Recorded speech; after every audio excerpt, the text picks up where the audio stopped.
Me? I'm giving away free money. And where is the Batman? Where are we going?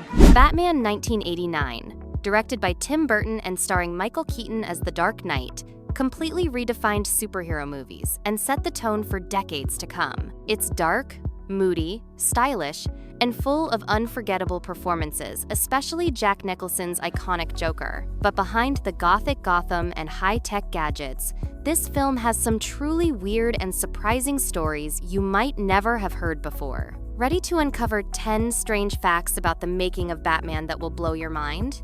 Let's jump right in. Michael Keaton wasn't the first choice for Batman. When casting Batman, the studio wanted a traditional, muscular actor like Arnold Schwarzenegger or Mel Gibson. Michael Keaton, known mostly for comedic roles like Mr. Mom, was considered an odd choice for the dark, brooding Batman. Fans were initially skeptical, and some even protested. But Tim Burton insisted on Keaton, believing his unique intensity and vulnerability would bring a fresh take. And as history shows, Keaton's performance became legendary, proving that unexpected casting can create magic. Jack Nicholson's Joker got a massive paycheck and a huge profit share. Jack Nicholson reportedly earned $6 million upfront for playing the Joker, plus 20% of the film's profits. That turned out to be a brilliant deal, considering Batman grossed over $400 million worldwide. Nicholson also negotiated final script approval, meaning he had significant creative control over his character's portrayal. His quirky, maniacal Joker remains one of the most memorable comic book villains ever, mixing menace with dark humor in a way no one else could.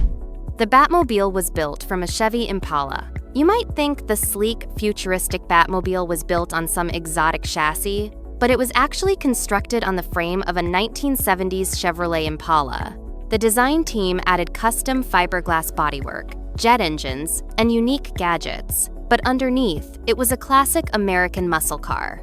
The Batmobile's design was so influential, it inspired countless reboots and remains a fan favorite decades later.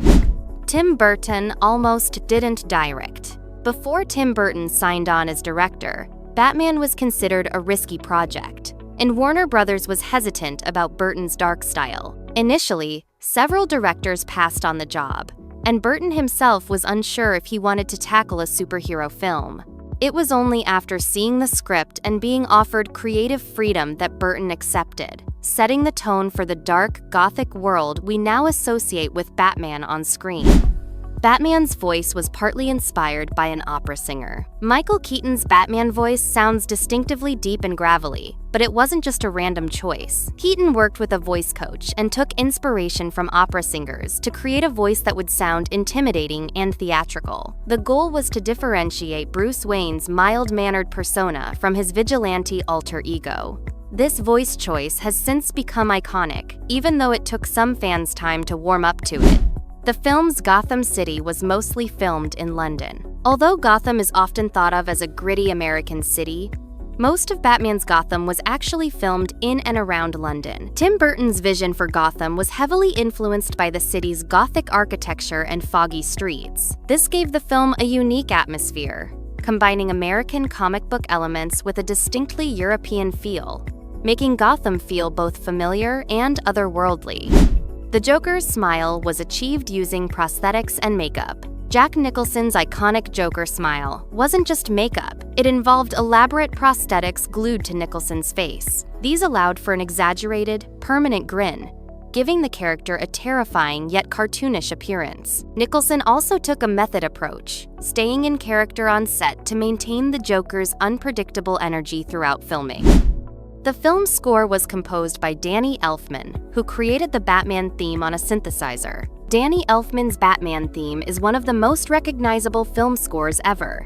Interestingly, Elfman initially composed the theme on a synthesizer before it was orchestrated for the full orchestra. His dark, brooding music perfectly complemented Burton's vision and helped define the mood of the film. The score remains a staple in Batman media and inspired many future composers. The film's dark tone shocked fans used to the TV series. Before this Batman, most people knew the character from the colorful 1960s TV show starring Adam West, which was campy and lighthearted. The 1989 film's dark, gritty tone was a huge departure. Some fans were shocked or confused at first, but the film's massive success proved audiences were ready for a more serious, mature superhero story, paving the way for future darker superhero movies. The opening scene was shot on a soundstage built to look like a Gotham rooftop. The movie opens with a dramatic Joker bank robbery on a Gotham rooftop. This scene was filmed on a massive soundstage designed to look like a city rooftop, complete with special effects for the explosions and rain. The set was so detailed, it gave the filmmakers complete control over lighting and atmosphere, helping set the movie's intense cinematic tone from the very first shot. So there you have it, weird, surprising, and fascinating facts about Batman that reveal just how much creativity, risk-taking, and ingenuity went into making this legendary film.